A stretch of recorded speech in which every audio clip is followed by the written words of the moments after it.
The second area that I'd highlight for you is climate change. We are working internationally with India on climate change issues. And indeed, if you look at what India is trying to do with its energy picture, it's going to need more and more and more energy. Prime Minister Singh projects the initiative could mean up to 40 gigawatts of power capacity by 2015. That's very ambitious, but even a program that gets halfway there, 20 gigawatts, can reduce India's carbon output by 150 million tons annually. That's equivalent to, say, a small European nation's worth of carbon emissions. And so it's in all our interests to have India develop clean power instead of dirty power. And finally, this sort of going global idea that India is coming more and more into the international non-proliferation mainstream.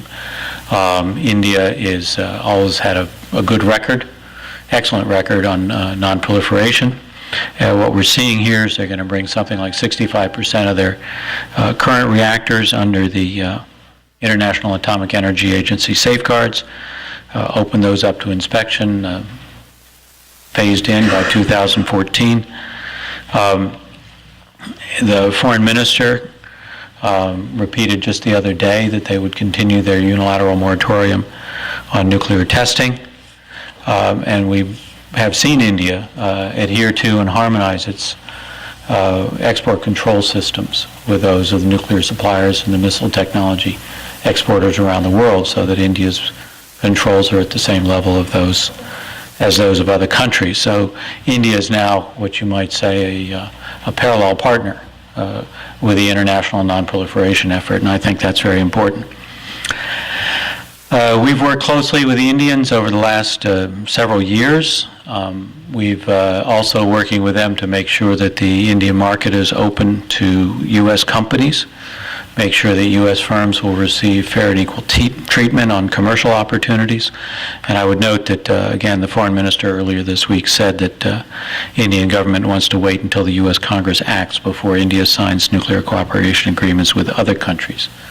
So there'll be plenty of competition when the time comes, but for the moment, looks like we're all trying to get the whole thing settled, and then we'll address those issues. Now, with the approval of the agreement by the International Atomic Energy Agency and then the Nuclear Suppliers Group, two of the three key steps have been achieved. So the locus, the action, the center of the action is now right here in Washington and right here on Capitol Hill with the U.S. Congress. In accordance with the Hyde Act and the Atomic Energy Act, the President has submitted the 123 agreement to Congress, along with the determinations required by the Hyde Act that address India's progress on non-proliferation commitments from the 2005 joint statement. And Congress will need to review and approve the 123 agreement.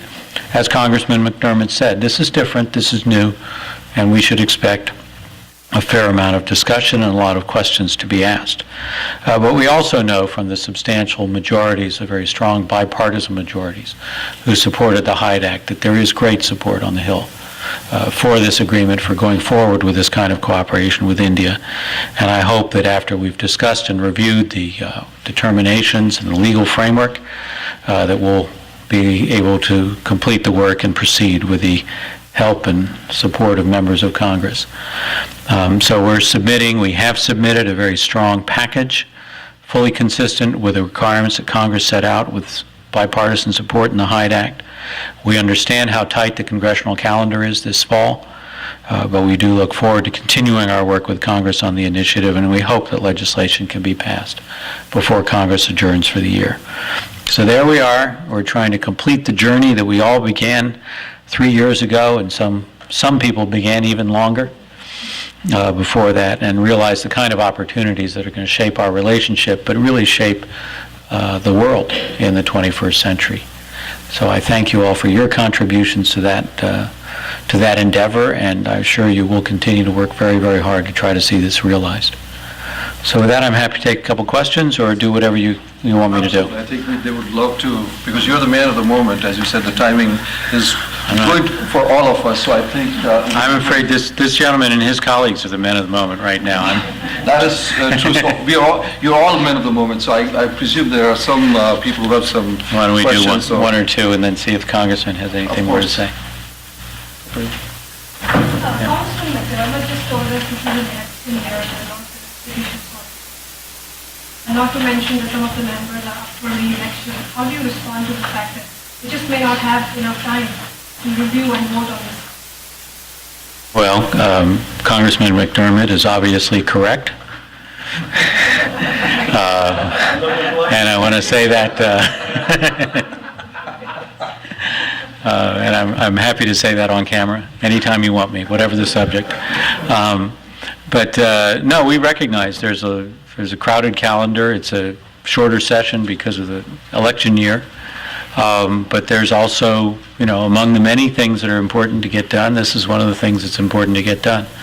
And I think there are members on the Congress, in the Congress that will help guide us and help tell us how to weave the path through here. Because I think there are many members of Congress that understand the sort of fundamental importance of the agreement and the desirability of getting it done this year. Sir, is there any suggestions that you are putting forth to Congress as to how they could go about in dealing with this time frame? Everybody talks about finishing it up by the end of this session on September 26th. And then you're not sure whether it's going to end on 26th, and you're not sure if it's going to have a lame duck session. So if you're not sure of so many things, how are you sure it's going to pass this year? Well, I don't know how much time. You probably spend more time on Capitol Hill looking at procedures and how they operate than I am. But the one thing I know about congressional schedules and congressional procedures is it's entirely up to them. And I think the point that we have to make is to look for people who agree with us that it's important to do this, that it would be a major contribution to the U.S.-India relationship, major contribution to international nonproliferation efforts if Congress can find a way forward. And then we listen and take their advice, and they tell us who we ought to talk to. And members of Congress who are interested in seeing this pass are also working it with their colleagues, and hopefully they will tell us what the way forward is, because it really is entirely up to them how they operate up here on the Hill. I think that's probably enough from me, and I'll turn it back over to Mr. Puri and the Congressman. Well, I think we first have to thank him. Ambassador Bowsher really got the highest recognition from the State Department, which most of people don't know, in getting a career ambassador recognition in June. So we really applaud him for the great service that he has given to the nation. Because two more things I'll mention about him that Congressman forgot. He started his career as a Peace Corps volunteer in Senegal. Most people don't know. So true public service, and he also happens to be from my alma mater, GW. So there are two things that I admire a lot, and thank you.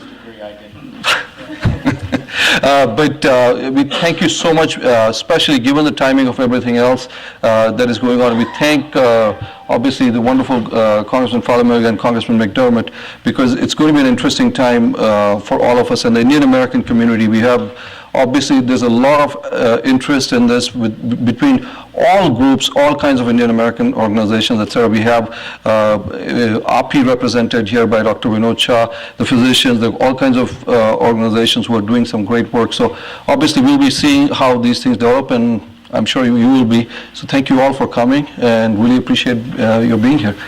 Congressman Falamaga, did you want to say anything? I wanted to add to what the gentleman's question was. There is no set procedure on how Congress operates. I suspect there may be a lot of horse trading too about other unrelated